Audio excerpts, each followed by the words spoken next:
to another edition of Social Media News Live. So glad that you guys are here with us again. We had a kind of a fun week last week where we did kind of a Thanksgiving episode. Grace was out traveling. So it's good to have the gang all together again. And I consider Shannon part of my gang.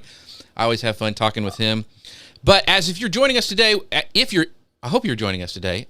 If you are here, you're watching us, would you please give us a like and a share, sprinkle the love across the interwebs, because a lot of people are really thinking hard, the ones I've been talking to, about starting a podcast, and maybe this next year, that's kind of one of their bucket list things. And so we are really excited to dive deep again, because we got so into it last time, we didn't finish all our questions we had for Shannon, and people in the comments were going like, hey, we want more. And I was talking to people on Twitter, and they said, hey, ask these questions to Shannon. So luckily, I know Shannon Hernandez, and he said he would come right back and do it for us. So Shannon, so good to have you here.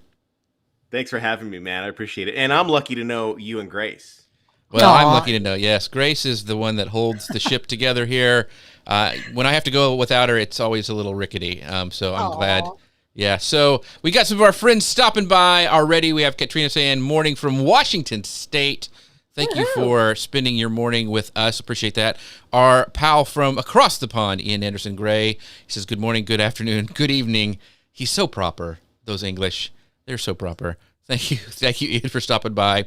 Bobby is saying good morning to Shannon Hernandez, so thank you, Bobby. Hi, Bobby. Yeah, that's one of my listeners. Yeah, and photography by Brian. We gave a shout out to him last week. He's watching over on YouTube. Thanks, Brian, for stopping by again. Got your fan club here. Catherine's saying Shannon rocks. So, man, even in the morning, Shannon rocks. Early in the morning. I guess, yeah. I mean, they're awake. Apparently, last week's show was shady, Jeff. Without shady. Me. That's what Mike Alton has to say about that. You're shady without me. Oh, yes, shaky. Or maybe that's what he was trying to type. I'm shady, though, a little bit, too. So Ian says he's really interested in this topic because he launched his podcast back in May 2019, and he wants some growth tips. So we will try to give that to you today, Ian. So it's going to be an interesting show because this is such an exciting topic. And our pal Joseph is watching from over on LinkedIn. Joseph, thank you so much. You are a faithful watcher. We appreciate you, my friend. Thank you for watching from Philly. So without further ado, I'm going to hit go on the podcast machine, and we'll get started because Sabrina is actually here. And that's what we wait for, is Sabrina saying, hi, it's me, Sabrina. So Sabrina, thank you so much for showing up one more time. I appreciate you. So here we go. Welcome to Social Media News Live. I'm Jeff C., and you're not. And I'm Grace Duffy, and this is the show that keeps you up to date in the world of social media. And today's show, I'm so excited.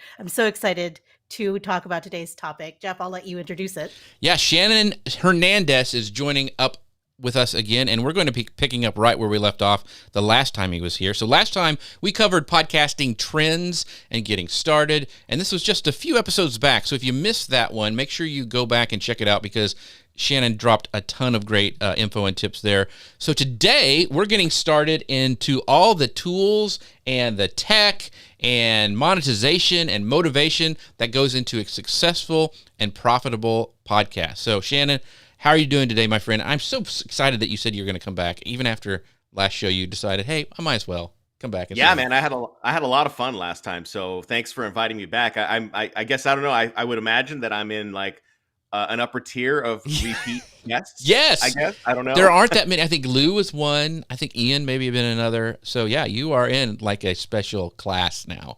We'll send you the mug later. Yeah. I'm honored. I feel like I need to make myself a plaque for this. You should color it in, make some crowns, and I will. I've got 3 pens ready to go right now. There you go. So if you guys don't know Shannon Hernandez is a 20-plus year radio veteran. He's a podcaster and a podcast producer.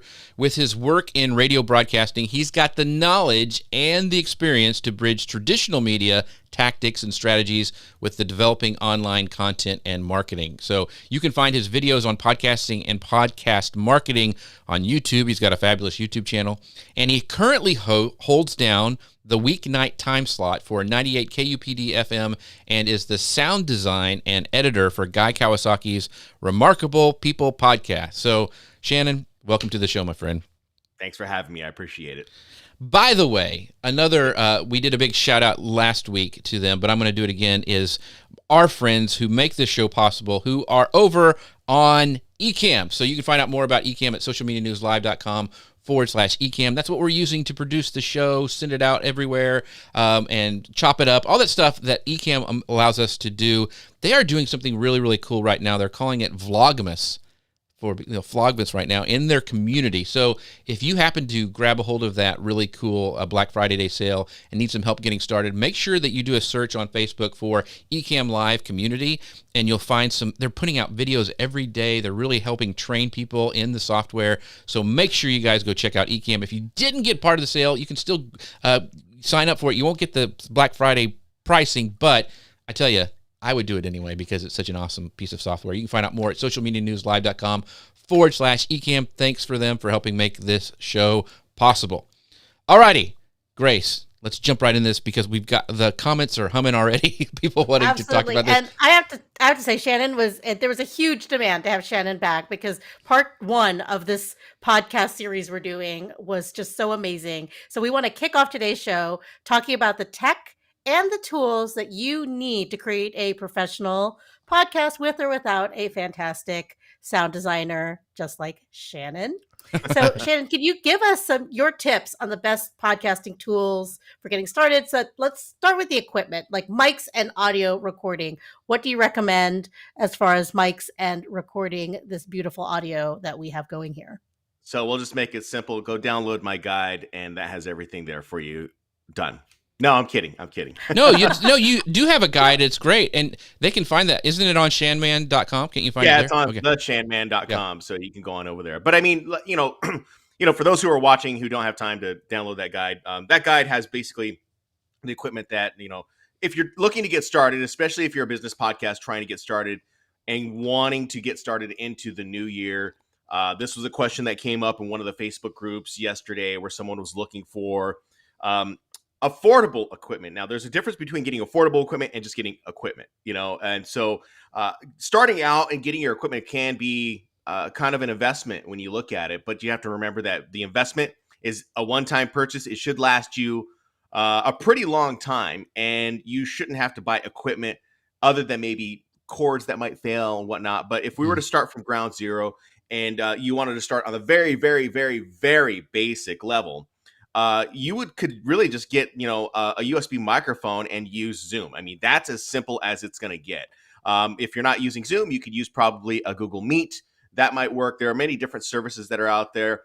You could use, Ecamm, Restream. These different services might be able to help you out. But that's really the basics of starting up a podcast. A microphone, a good microphone, and maybe a service that can capture the audio. If you're someone who's just like, oh, I just don't know exactly, I don't want to play in equipment too much, it seems too complicated. And I'll tell you that when you're using say equipment, it's not as complicated as you think. In fact, it makes the audio sound a lot better. This was a topic that I had brought up a few weeks ago when I spoke to an entrepreneurial class at Arizona State.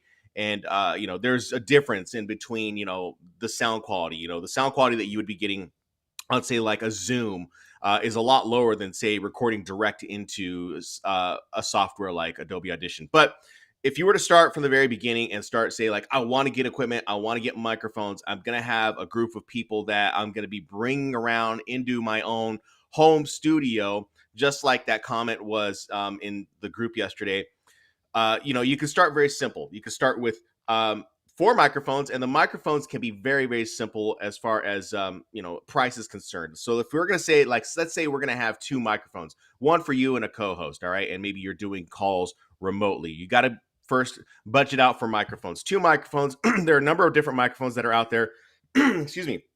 There are the AT2100X. Those are 2 great microphones that you can use. They're USB capable, or you could use a short SM58 microphone. They're about the same in price. About the quality is great on both of them. The only thing I think you would have to worry about with the AT2100X is that it may malfunction at some point, but so might the SM58 too. So just know that the equipment will sometimes bug out on occasion, but I've had the same equipment for years and it hasn't bugged out on me. And then anytime I have to buy something brand new, it's not like it's a major investment. That's like maybe once every 10 years. So it's not something that is major. The other thing that I would consider is getting a mixing board. Now, Jeff and I have two different types of mixing boards.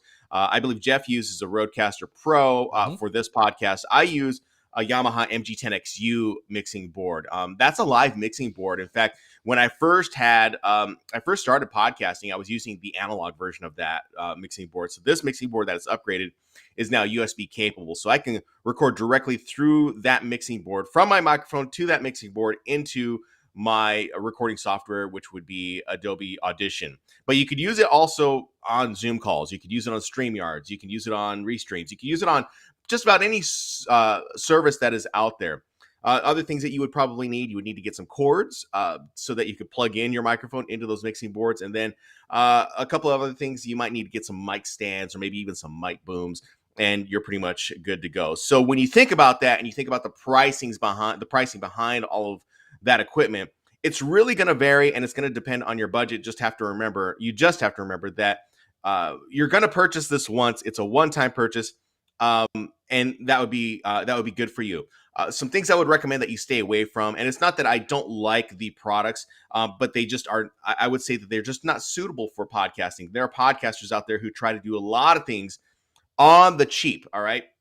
And so when, it's just my opinion that you stay away from things like the Focusrite, that, it's a little box. People say, oh, that's perfect for podcasting, but then they want to do, and they want to advance into more things. They want to advance into doing live streams. They want to advance into mixing in more sound, and that box just won't do it for you. It won't have that capability for you. So I would recommend that the base level is the Yamaha MG10XU.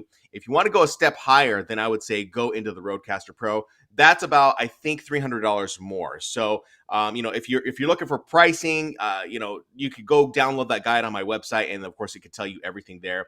I see in the comments that one of my viewers on YouTube, Bearberg, he says pop filters. Don't forget pop filters. Pop filters are, those are optional. You can get pop filters if you want. I don't personally use pop filters, just because I know how to use a microphone.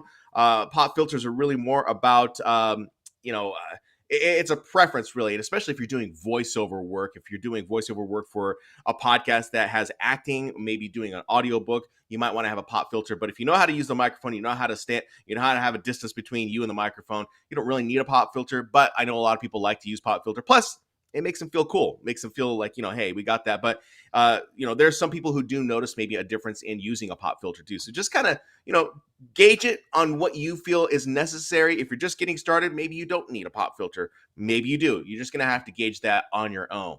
And then, of course, maybe you'll need a camera. Most laptops are equipped with a camera. I use a Logitech C920 when I'm in this room. And I'm plugged into my computer. And then, of course, on my laptop, I'm just using the normal MacBook Pro camera. So those are the things that you can use when you're starting up a podcast as far as equipment is concerned. So I have some questions really quick about this. So one of the things you said about is that, a lot of this stuff lasts for a long time. So, you told me, when I'm going to bring up, if Dustin's watching Google Plus one more time, back when I first started, you said, hey, get this Yeti, the Pro. And I did, because you're using it right there. And I used it forever until Heil was nice enough to send me this, the PR40. So, when you're investing in this, it is an investment. It'll last longer than your computer. You'll upgrade your computer before you will your audio equipment for the most part. The other thing I want to ask you about would be headphones, because how important those are. Like, when you start doing this, do you need to have, like a $400 set of Sony, cans to put on your head? What do you suggest for that? Yeah, you don't need those super expensive headphones. I know people who I work with, they're like, no, I've got to have like $400 headphones. And I'm like, I don't know why, you're just listening, but right. That's what they want. They want those $400 headphones. These headphones, these are the Sony MD, what is I think think they're the MDR 7506s.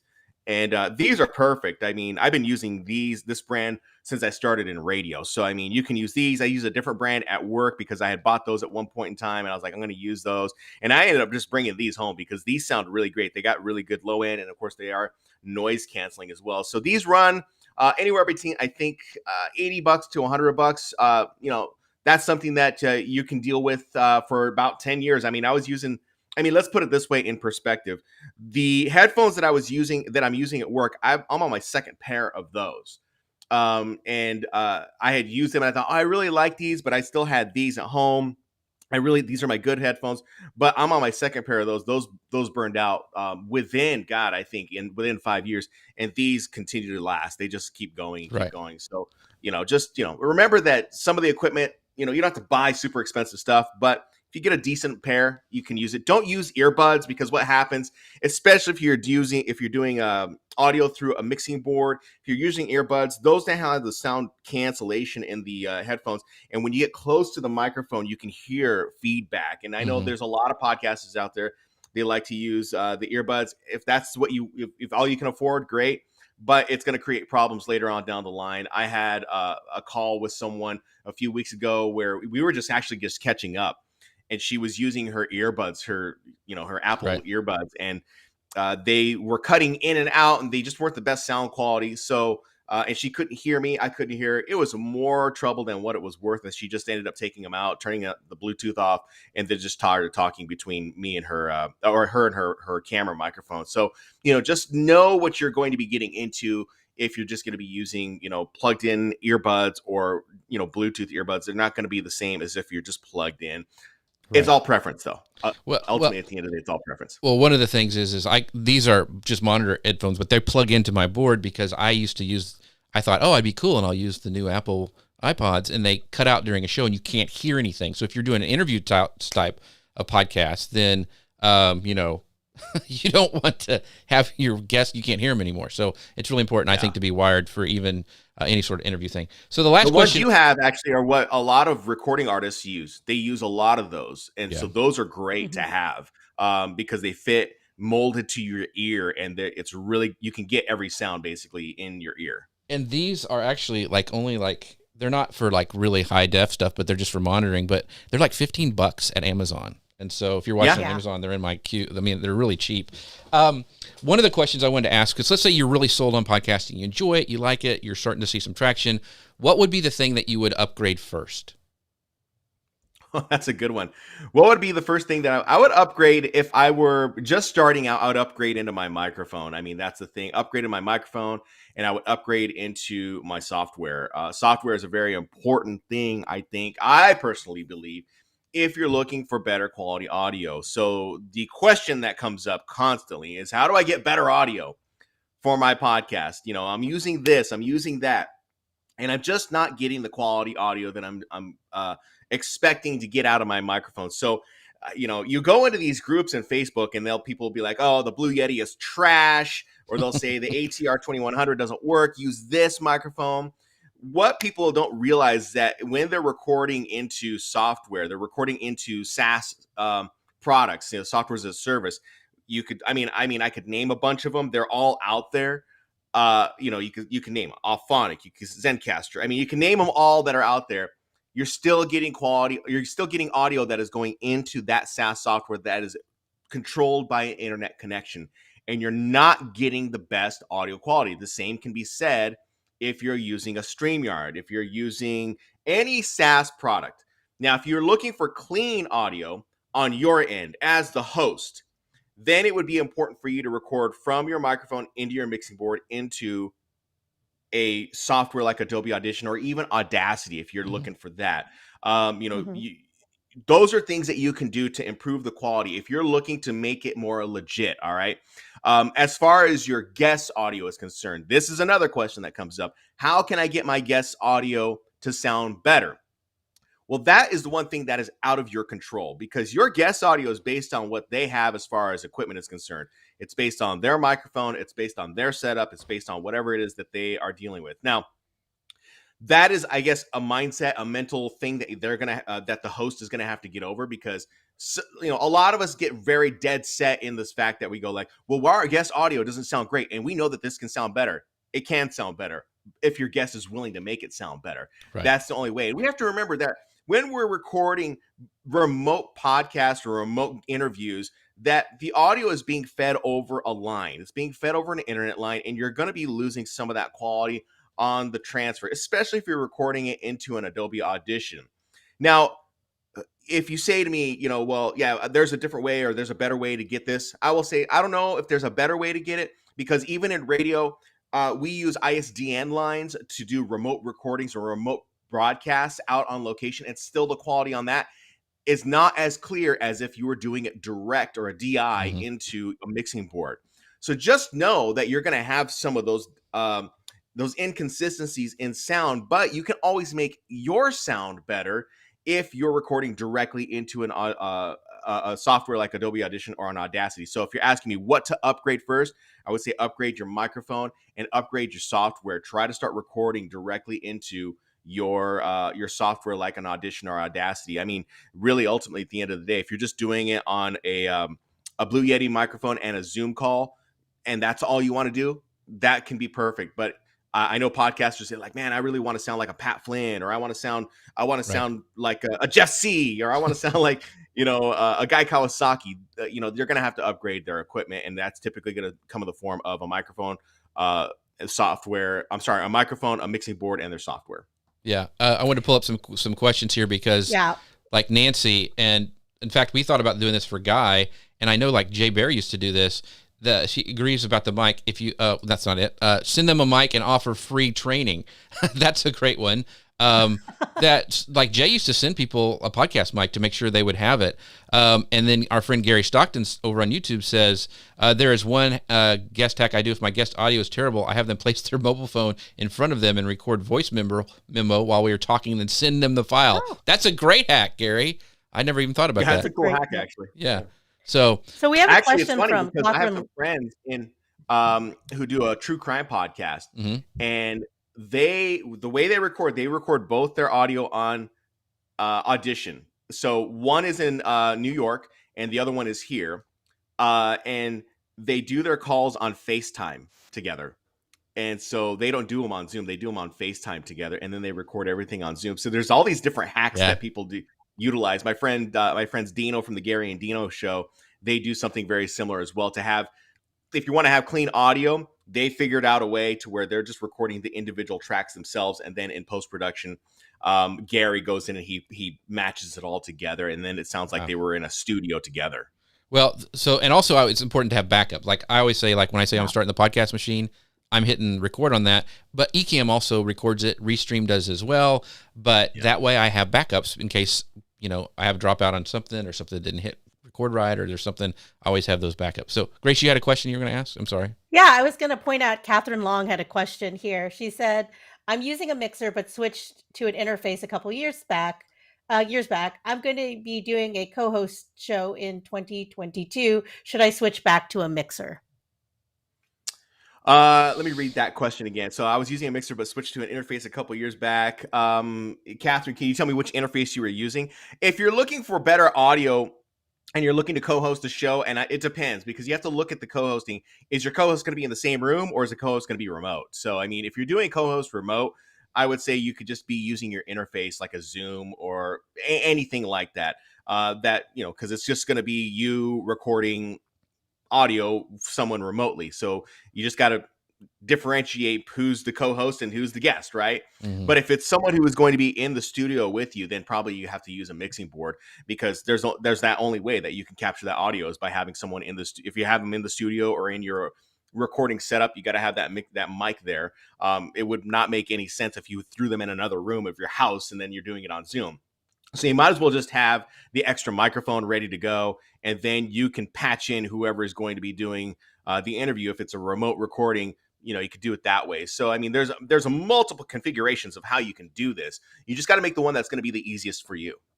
So our friend Chris Stone gives this advice. He says upgrading the room sound treatment is number one for him. So when he went and treated his room, which if you don't know what that means, it's like putting those sound absorption panels on. I'm lucky because in here I have this wooden background and also have a wooden ceiling. So that's like what you would see at a recording studio. A lot of times they have a lot of wood to absorb that sound. And so it does really well for me. So, but yeah, treating the room so you don't have that weird echo or that reverb or something can really help your sound as well. So Ian pointed out training your guests to wear headphones too is he says my biggest issue is trying to get my guests to wear headphones so you're not getting that echo or what the sound. We fight that at Guy's podcast as well a lot of times. Yeah. So there's a lot of post-production that I have to do, and yes, by the time Jeff gives it to me, I'm still doing work on it. So there's Guy's got a lot of people working on his podcast, and I'm happy to do that for him because we can make it sound really good. Yeah.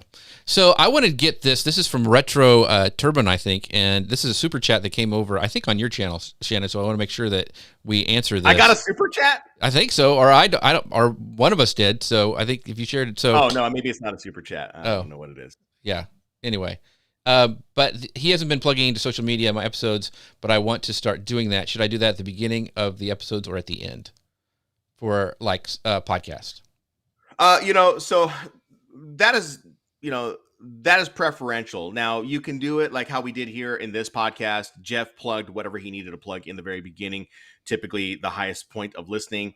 But you also have to remember, sometimes, the behaviors of how people listen to podcasts. I mean, if you're someone who's on the go and you're like, I don't need to hear any of this stuff, I'm just going to boom, fast forward all the way through. They'll just go past 1 minute because they know that either the spot is 1 minute or maybe 2 minutes. If you listen to sometimes, whose podcast was it that I was listening to a while back? Either way, it was like 5 minutes of ads. And I was like, oh my God. And I just had to keep going because I just wanted to get to the content because the title of the podcast was so great. So to answer that question about, when you should be talking about your social media, you could talk about it at the very end, especially if the content that you are talking about is engaging and it keeps people all the way to the very end. Or you can always do a real quick mid-roll. I call it a baked-in mid-roll where you're just saying, okay, before we go into the next question, just want to remind you that we have you can follow us over on our social media channels where we share these podcasts out, and we share a lot of other great tips and tools that will help you with your, could be, health and wellness journey. So go on over to our social media. You can find us at, Shanman Wellness, on Instagram and Facebook, Twitter, wherever. So you got to find these ways in which you can get that out. But also the title of your podcast, or maybe even having those inside of your I guess, podcast page on Apple Podcasts, Spotify, or whatever, and the links that go back to your website. Those are always great. So the way I try to avoid like over saturation of saying, go to Twitter, go to Facebook, go to this, go to that, go to that, I just say, head on over to theshanman.com. You can find all the information there, and you can find where my social media channels are. That's as simple as it can get. Plus, you do want to have a website. You want to have a home to where you can get people to go and check out what you are publishing and learn a little bit more about you. That's your storefront. That's you. If you're trying to make this thing into a business, you got to have a website. And I mean, if you're talking about, going back to your question, Grace, if you're talking about like equipment, I would almost lump having a website in there as equipment. I mean, it's almost like having equipment, even though it's software. You got to have that eventually at some point in time, because people are going to want to use or learn more about you, especially if you are assisting the community in growing and developing, doing whatever. And if your website is that place where people can get that information, then you want to have that website. Plus, if we want to get into it later on down the line, we will get into that later on down the line as far as a monetization play is concerned. It really comes in handy whenever you have remarketing tags and pixels, Facebook pixels on your website as well, because you want to drive them there. This is a question that came up yesterday in a group that I was reading. Someone was asking about, how do I grow my podcast and all this? And so we can get into that later at some point in time. But but it was like, can we use paid ads? And, I was like, yeah, you could totally use paid ads, but it comes at a cost. So we can get into that a little bit later. So one of the things I do want to say, just real quick about, when to put in your social media and your ads and stuff. I would, when you first start a podcast, if you are really seriously thinking about monetization, and this even goes like for other types of marketing, is you want to train your audience. So I'm getting ready to launch a new podcast. I don't really even have any sponsors, but I've put in my affiliates in there to train my listeners from the beginning that this will be monetized. So you want to think long-term too, is like where you're going to put stuff. Are you going to have it? If you're eventually thinking you're going to monetize your podcast, make something up. Audible, you could go get a thing for Audible, and that's what a lot of podcasts do, is they drop that in there. So you're at least training your audience that this will be an ad break at this time. So anyway, just really quickly.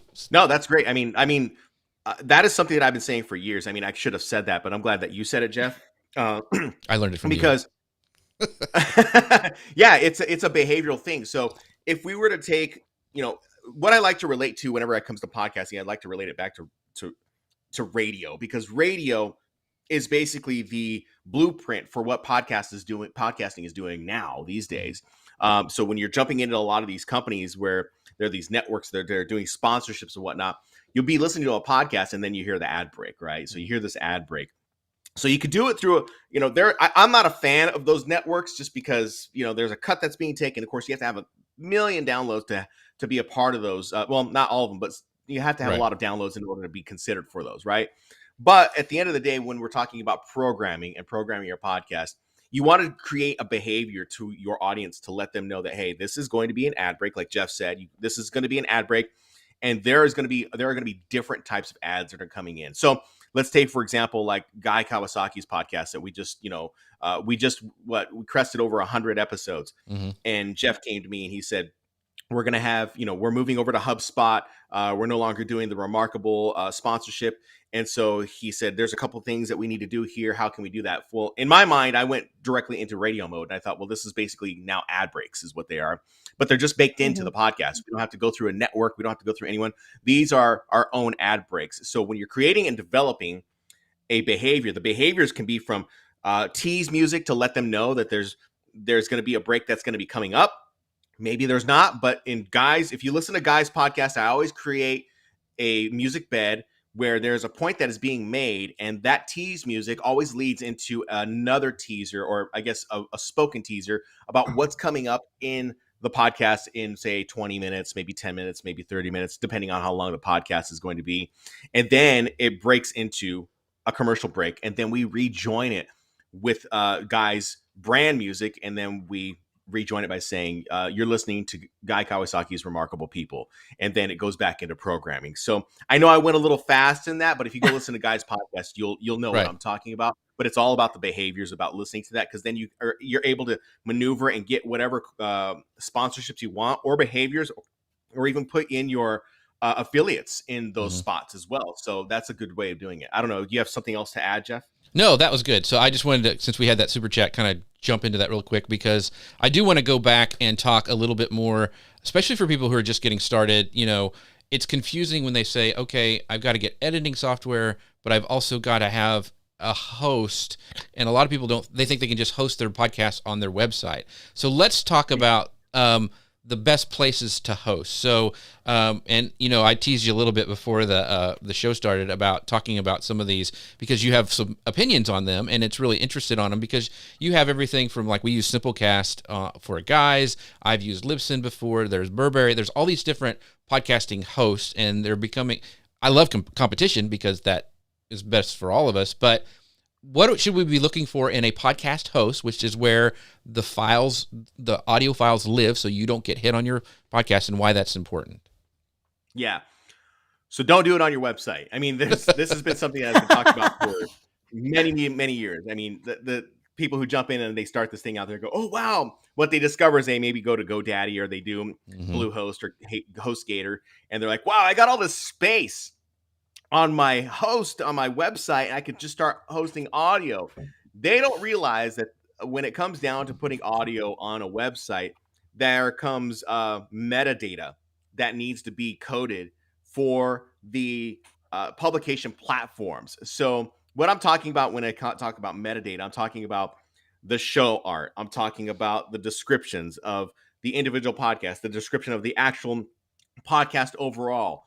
We're talking about now, especially with Apple and Spotify and everyone jumping into the monetization game, now there's all these little things. Do you want to contribute to, subscribe to this podcast? So there's all these little things that go into it. But the other thing that I think people need to think about is if they're thinking, oh, I need to put this on my website, is that websites will not update. If you need to update your audio, maybe you made a mistake. We do those with Guys podcast all the time. Maybe we need to change an ad out, or he said something different. He needs to change the intro. We can replace the audio without affecting the statistics of the actual download itself. So when it comes down to looking for what you need as far as hosting is concerned, do not post it on your website. Post it with a hosting provider like a Libsyn, Simplecast, Buzzsprout. I would personally, I would stay away from the free ones. I would stay away from Anchor, even though they are good for the beginning podcaster. Let's put it this way: if you're serious about podcasting, I would stay off Anchor. All right. I mean, that's in my opinion. I mean, I know there's people who have very strong opinions about, oh, Anchor is great for me. It does all these things, but I stay away from it because I look at this from a business perspective. If you're trying to take your podcast to the next level, you want to have the customer service, and you want to make sure that they have the reliability of the service that is going to be publishing your podcast. So some of the comments that come in on my YouTube channel say like, well, I tried to contact customer service at Anchor, and they keep sending me these help articles, and I can't get the podcast to update. I can't do anything like that. Maybe they fixed that now. I don't know. Maybe someone from Anchor has fixed that. I just know that because they are now a part of Spotify, they're really pushing this monetization thing. But free sometimes isn't always free because it's coming at a cost. It's coming at the service itself sometimes. So it'll work for some people. It'll work for, I guess quite a few people. But I see a lot of podcasters that are out there who are doing it, and they're just trying to figure out the game. But when you're using a Libsyn, you're using a Simplecast, Buzzsprout, whatever it may be, Blueberry, you're going to get the service that you deserve, and you're getting the updates that you deserve. Now, for me, I was using Buzzsprout for the longest time, and I think Buzzsprout and Simplecast, I believe, are the best. But there are other people who will say like Spreaker is the best. It's all based on your needs. As far as business is concerned, I use Kajabi. And I don't want to make this a big Kajabi ad or anything like that. It's just the platform that I use. It's my website platform. It's my podcast hosting platform.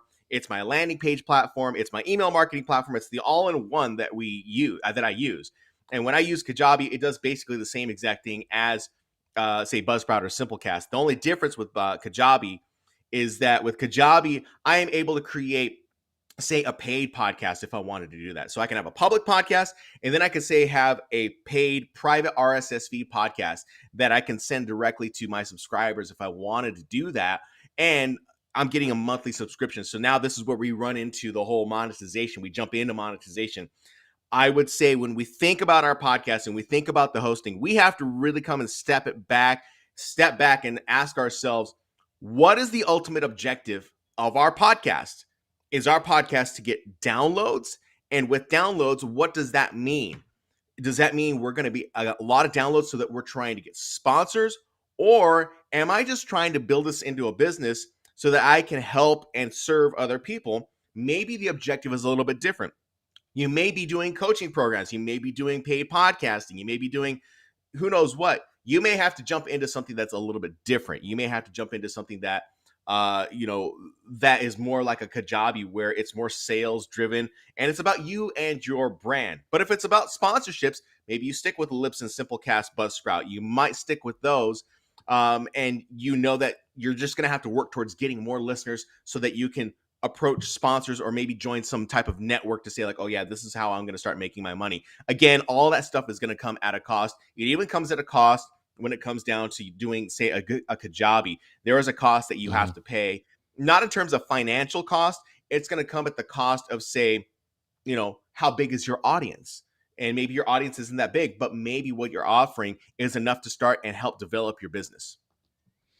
That is all great stuff. So that was a little mini course right there, folks. So that's really, because it's really important that a lot of people don't think about this. But another thing that people don't think about, and I know, Grace, you have this question, so I'll let you go ahead and ask it. Distribution. So I read a stat somewhere where there's like 66 million podcast episodes living online somewhere.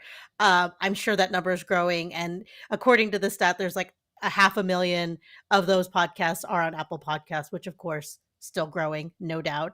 But of course, there's Spotify, there's Amazon Music, there's Stitcher, there's Audible. These are all these different places. I feel like every time I turn around, there's another platform, another content distribution service that's offering podcasts. I can't wait for Netflix to launch podcasts, right? Like this is where we're at now.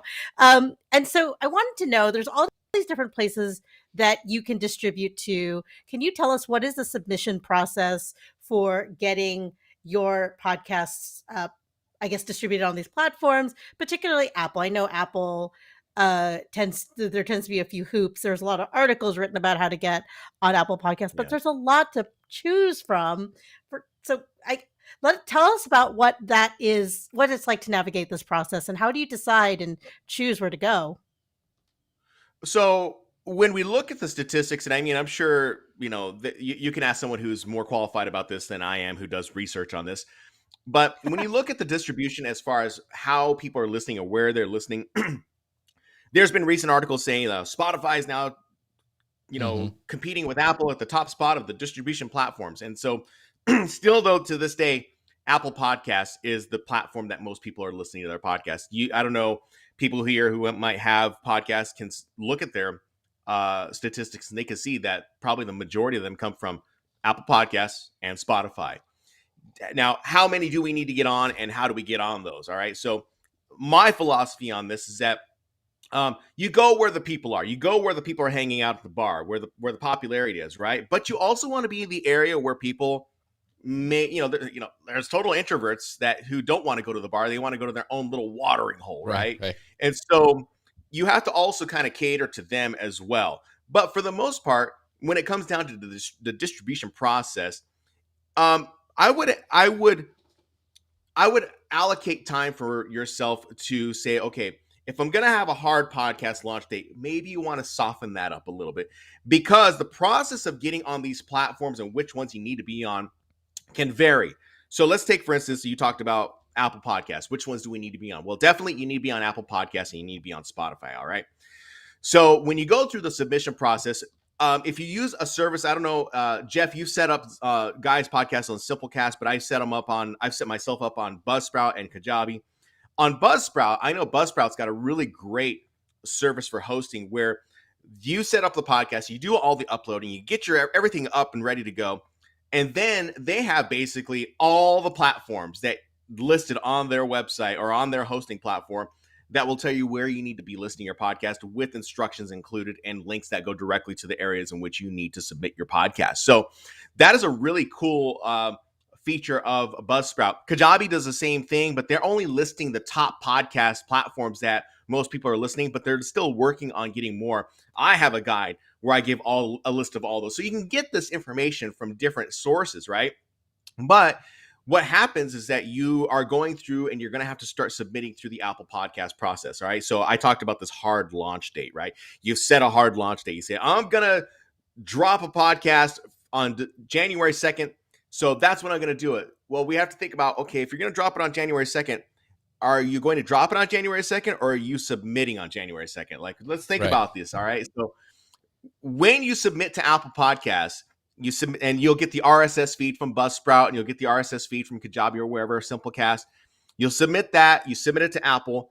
It may take it. I've had podcasts approved the same day, but I've also had podcasts approved 2 weeks later. Right. So it varies. So you have to give yourself some time in order to get all these podcasts approved. If you're going through Google Podcasts, I've had podcasts approved 2 days later, and then, other podcasts approved, just 5 days later. It just really all depends. Every platform is going to be a little bit different. So that's something that I think you should think about when you're going into that process of getting ready to launch. You need to have at least 1 to 2 episodes uploaded already. It used to be 3, but I think they're cool with now just having 1 or 2 ready to go. So make sure you have that ready. So I would say the process would start with, first, upload your audio and get your podcast ready to go and have them kind of hold in a holding pattern on your hosting provider. Next, go into the different syndication platforms and then learn and figure out which platforms accept the RSS feed. Some will accept an RSS feed. Others are just pulling the feed from Apple Podcasts or wherever, Mm-hmm. so you don't have to do any submission there. But Apple Podcasts and Spotify, you're going to have to really gauge, a few weeks, or maybe give yourself a couple of weeks based on the approval process of getting your podcast out into the world. So that's just Right. something to think about. And then after that, then you can start, promoting your podcast, go hog wild on it, and then start gaining some traction. But I think the most important thing is just to give yourself time. If you're going to set a hard launch date, set it way ahead, Right. so that you know that, or I would say not set it way ahead. I would say prepare for your launch date so that you can make sure that you hit that hard launch date. Yeah, so exactly. So because they could be different. Like that's one thing. And so Nancy says, she's not like an iPhone or an Apple person. She's Spotify for me for listening. And she also says that Libsyn will walk you through distributions to all the different platforms. Kajabi was incredibly easy. The same thing with Simplecast. It's really easy. Yeah. So that's one of the things I want people to understand is like, you don't have to pick where you're going to be distributed. You don't have to say, oh, should I pick Apple or Spotify? You can do them all. And most of all these platforms will walk you through the submission process. But Shannon's point, and since a lot of marketers are watching, is we always like to have a launch, campaign. The problem is it may get approved at Apple, but it's not in Spotify, or vice versa. It won't happen at the same time. So that's why Shannon was saying you have to wait till they're approved and they go live and they're being distributed. That's when you want to do your launch campaign. Otherwise, people won't know where to go to subscribe to your podcast, and some of the links won't work and all that stuff. So that's what you have to take in mind. I think there was like a lot of miscommunication many years ago where there were people saying like, this is your launch date and you got to do it, and you're going to affect the rankings of your podcast. And if you don't do that, then it's going to affect your rankings. And I'm like, I don't even worry about that, because at the end of the day, I'm in it for the long game. Right. And I know that the approval process is going to be different for everything. You as the marketer, you as the business owner, you've got to have your own playbook in place. Don't listen to what Apple Podcasts and the algorithm, whatever. Have your business is the number one thing. So focus on your business and utilize the platforms as the vehicle to get, attention to your business. Yeah. Well, I love the idea of launching with several episodes too, because it's frustrating when you find a new show and you're like, there's only one episode and when is the next one? And it allows people to, get to know you right away, especially with our new binge culture. That's very true. Yeah. And it's, I think the stats, and it's probably even shorter now, but it used to be that most podcasts don't go past the 7th episode. And so when they see that you're there and you're consistent, they realize like nothing hacks me off is when I'm binging something and then I find out through the internet that like, oh, they didn't do the next season. And so you're left hanging. I'm like, I'm not watching this anymore. And it's kind of the same thing with podcasting is people want to make sure you're going to be around. I want to go because Shannon, I know that a lot of people do interview style podcasts. Like we talked about Guy Kawasaki's Remarkable People, where he interviews those kind of people like Jane Goodall and some of the other really high profile people. So how do you get guests? And I know with the radio station, I've seen you interview these, top tier bands and Metallica and all these things. So not Metallica, but I wish. but you've got some really big ones on there. So a lot of questions, a lot of people say like, how do I get guests? How do I get good guests for our shows? Do you have a process for vetting people? How do you find out? How do you get guests when you're first starting? I know that's a big question for people who want to start a podcast. Yeah, I mean, it varies. I mean, because my process isn't exactly like how I think a lot of podcasters' processes are. I just go and ask. I'm asking. I'm like, hey, I think you have something really great that you can offer to my podcast audience. Would you like to come on my podcast and start, just talk for about 30 minutes to an hour? And, I typically, if I say like, hey, can you talk for about 45 minutes, maybe 30 minminutes, they'll typically go the full hour, so right. That's what ends up happening. Because if you can engage the conversation, it's great. But there are many different ways you can get a guest. So I typically, if you want to get a big guest, let's say you want to get a Seth Godin, well, you probably won't get Seth Godin unless you know him or someone who does know him. But for the most part, what I would say start doing is that you just start with your little guests, because there's a lot of people who have a lot of great talents or a lot of great knowledge that can still offer value to your podcast. And so I would start with those people. I mean, some of these people don't even have to be on the internet. They could be lawyers, doctors, fitness instructors. They could be anyone, but they still have the knowledge. Everyone has knowledge. So, you as a podcaster, you have to think to yourself, well, if I'm going to bring this person on and they don't have an audience, sometimes you can say like, that's okay. As long as the value is there, I can give it. But maybe you're looking to grow your audience.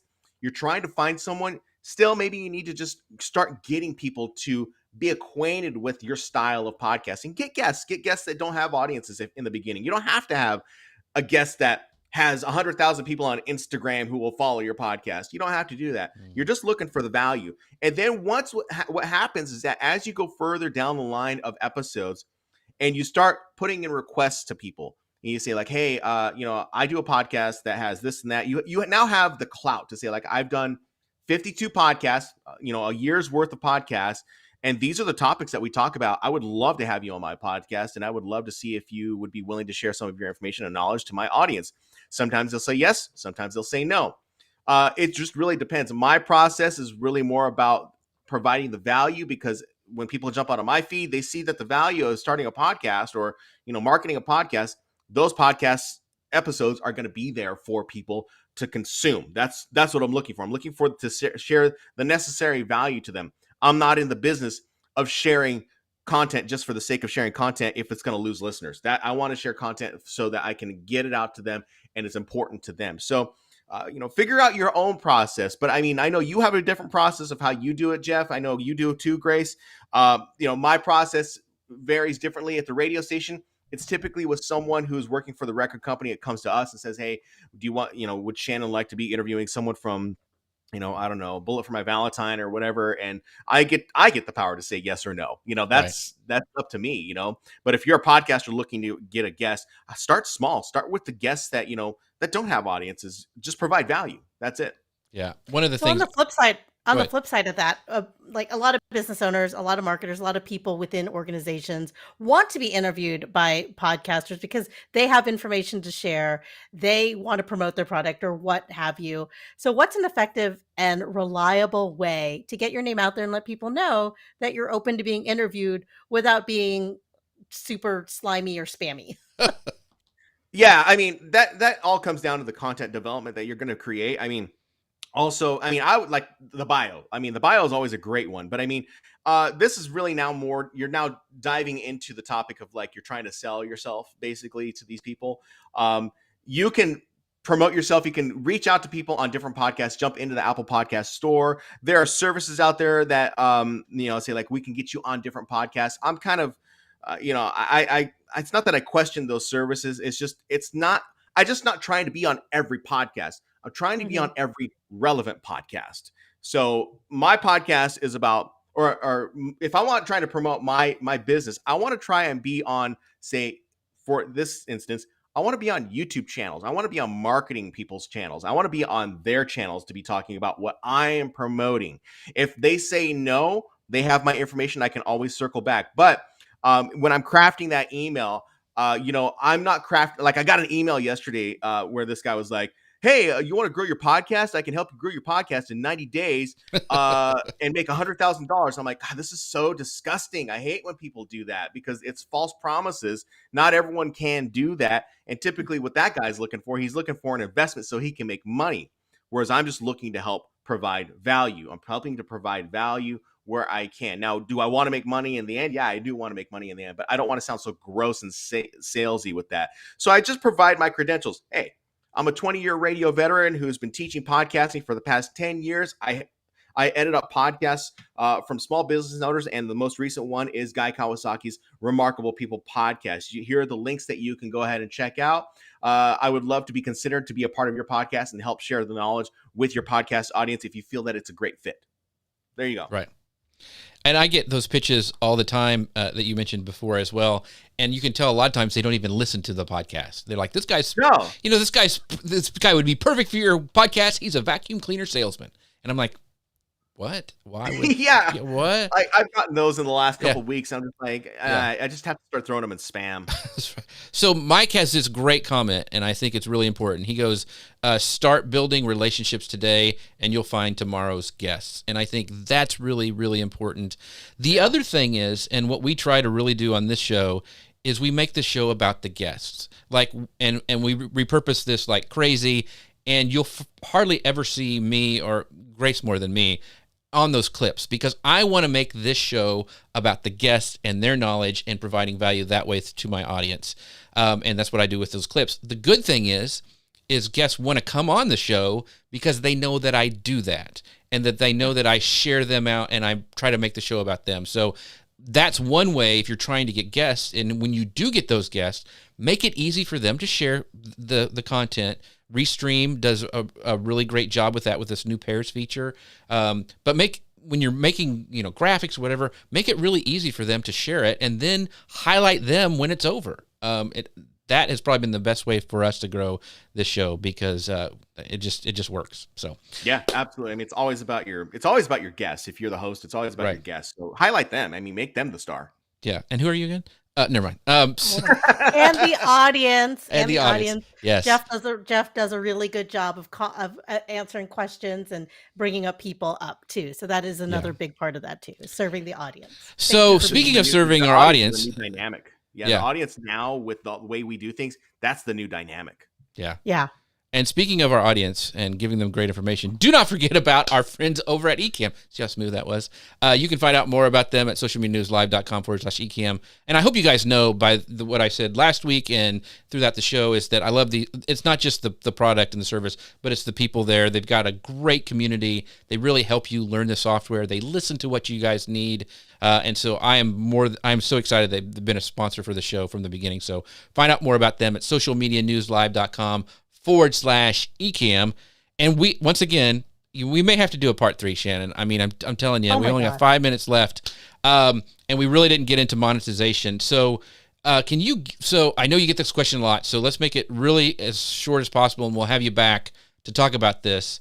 But everybody wants to make money, and most of the podcasters that I know either start as a hobby, or they don't even start as a hobby. They go right into the business side of things.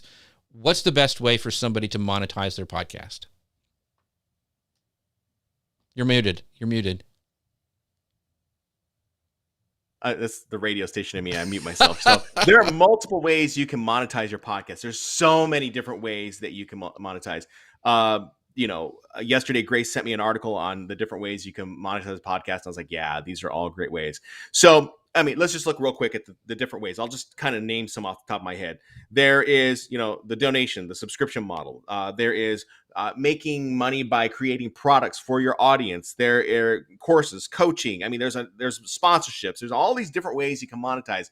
And podcasters can get lost in the mix of it all. Do I have to do it all? Do I have to do monetization through sponsorships? And do I need to have a coaching program? And do I need to, there are many different ways.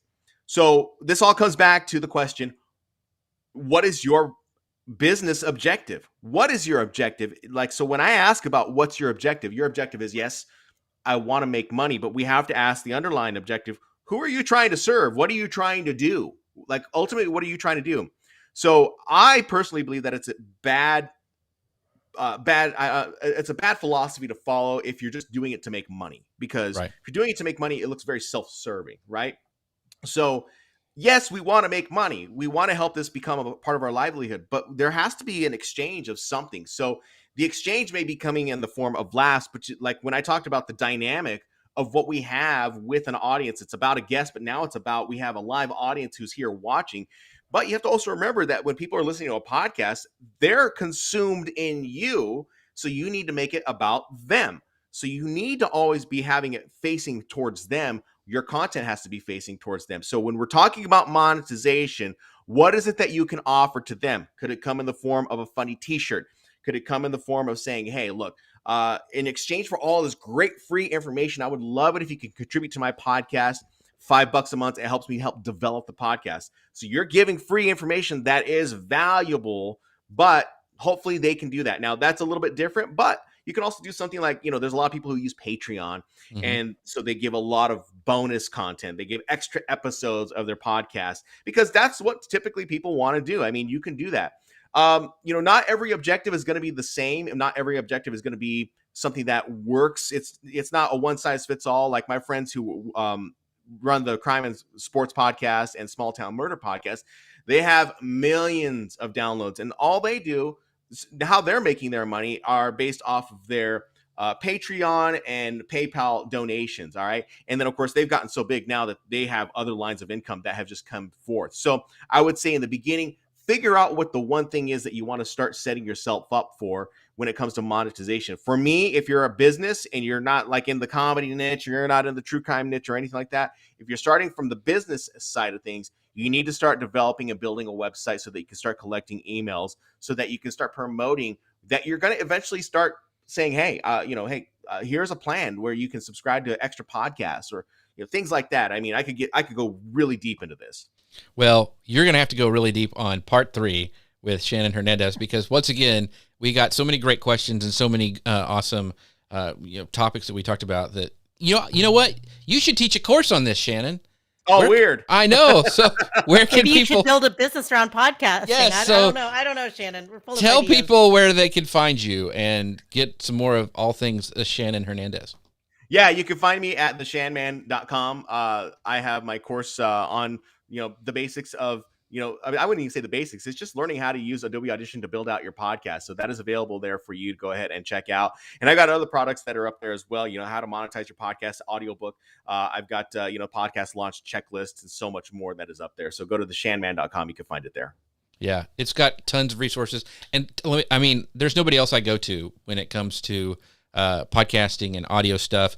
When Guy came to me about doing the Remarkable People, helping him produce that podcast, the first person I called was Shannon. I didn't even go to anybody else. It was straight there. So make sure you guys check him out. He's got a ton of great information at theshanman.com. But someone else who is equally awesome and amazing is the amazing Grace Duffy. Grace, where can people find out more about you and all things Grace? Well, I am the video content manager over at Restream. You can find out more about Restream at restream.io. And I'm here every week with Jeff, except when I'm not. So you can find me here. So, so I could not do the show without Grace. She is amazing. This has been so much fun. Thank you guys for all your questions and your comments and all your shares and everything that you guys do. This is also a podcast. You can find us if you just go search at any of your favorite podcast places. Just do a search for Social Media News Live. We'd love for you guys to leave a rating and review. It really helps us out. And we will be back next week with another great guest and topic. You can find us at YouTube, Facebook, LinkedIn, all the places. And we would love to know what you'd love us to talk about. Is there some subject that we have not covered yet that you really want to know for 2022? We would love to do that. So drop us a DM in the comments. And with that, our next show will be on Friday, December 10th at 11 a.m. Eastern Time, 10 a.m. Central. We really appreciate all you guys. Thank you, Grace. Thank you, Shannon. Thankful for all you guys in the comments. Gary, Mike, Jeff, thank you so much for being here, and we will see you guys next week. Bye, everybody. Bye, everyone. You're looking like a hot mess. No, it's actually a powerful live streaming app for Mac called Ecamm Live. You can add some overlays to your video, whether it's a simple graphic or you want to have some titles or other info at the bottom of your screen. You can even add animated overlays like this one or this one. And you can add branded overlays to frame you and your guests and look like a real legit broadcast. And you can save each layout as a scene and switch between them with the press of a button.